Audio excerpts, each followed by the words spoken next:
Pourquoi un homme oserait-il se proclamer le plus grand avant même de devenir champion du monde? Arrogance, confiance en soi ou quelque chose de plus profond? Aujourd'hui, plongeons dans la célèbre citation de Muhammad Ali, « Je suis le plus grand ». Cette déclaration n'était pas seulement une phrase choc pour les médias, elle portait en elle un message puissant sur la psychologie du succès. Saviez-vous qu'avant de devenir Muhammad Ali, Cassius Clay était un jeune garçon timide et réservé, loin de l'image de l'homme confiant et charismatique que l'on connaît aujourd'hui? En fait, il a commencé la boxe presque par accident. À l'âge de 12 ans, son vélo a été volé. Furieux, il est allé voir un policier, Joe Martin, qui était aussi entraîneur de boxe. Clay a déclaré qu'il voulait tabasser le voleur, mais le policier lui a répondu « D'abord, tu dois apprendre à te battre ». C'est ainsi qu'a commencé son parcours dans le monde de la boxe. Mais même après ses débuts prometteurs dans la boxe, il n'était pas exempt de doutes. Il a perdu des combats, fait face à des critiques et a été jugé trop audacieux, voire arrogant. Pourtant, au lieu de se laisser abattre, il a choisi de transformer ses critiques en carburant pour son ambition. Ce qui a vraiment marqué un tournant, c'est son changement de nom et de religion en 1964, lorsqu'il a rejoint la Nation of Islam et est devenu Muhammad Ali. Ce changement n'était pas seulement symbolique, il marquait sa rébellion contre l'oppression et son désir d'affirmer son identité. Lorsqu'il a dit « Je suis le plus grand », ce n'était plus seulement une déclaration sur ses compétences en boxe, c'était un acte de défi contre un système qui cherchait à le maintenir en bas.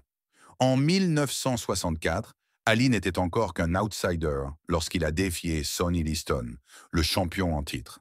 Les experts, les journalistes, presque tout le monde le considérait comme un parvenu. Et pourtant, il a déclaré « Je suis le plus grand ». Je l'ai dit avant même de savoir que je l'étais. Ces mots, prononcés avec une telle conviction, ont résonné bien au-delà du ring. C'était comme s'il voyait quelque chose que les autres ne pouvaient pas voir. Il croyait fermement en son potentiel, bien avant que le monde ne le reconnaisse. Et il avait raison. Ali a non seulement battu Liston, mais il a aussi bouleversé le monde de la boxe. Il n'était plus seulement un boxeur, il est devenu une légende vivante.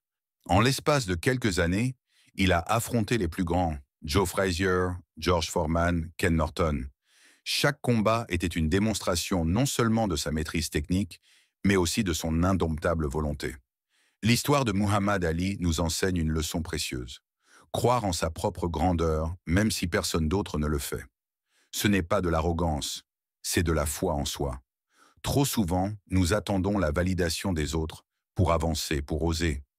Mais Ali nous montre que la première personne à convaincre, c'est nous-mêmes. Lorsque vous vous sentez submergé par le doute, lorsque les autres vous disent que vous n'y arriverez pas, rappelez-vous de ces mots. Je suis le plus grand. Dites-le à vous-même. Dites-le avec conviction. Non pas parce que vous êtes déjà au sommet, mais parce que vous êtes prêt à faire tout ce qu'il faut pour y arriver.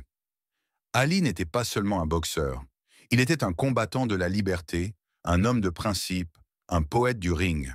Ses combats contre l'injustice, son refus de participer à la guerre du Vietnam, ses mots inspirants, tout cela fait partie de sa légende. En proclamant qu'il était le plus grand, il nous a appris à ne jamais nous contenter de moins que ce que nous méritons.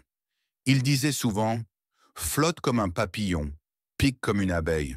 Tes mains ne peuvent pas frapper ce que tes yeux ne peuvent pas voir. » Ces mots, tout comme sa fameuse déclaration, étaient plus que des fanfaronnades. C'était un état d'esprit. Bienvenue sur Derrière les mots, la chaîne où nous explorons les histoires et les leçons cachées derrière les citations les plus puissantes de notre histoire. Aujourd'hui, nous avons décrypté les paroles de Muhammad Ali, mais chaque semaine, nous plongeons dans des pensées qui ont changé le monde. Si vous avez aimé ce voyage dans l'esprit d'Ali, abonnez-vous et activez la cloche pour ne manquer aucune de nos explorations. Rappelez-vous, le pouvoir des mots peut transformer une vie. À bientôt sur Derrière les mots.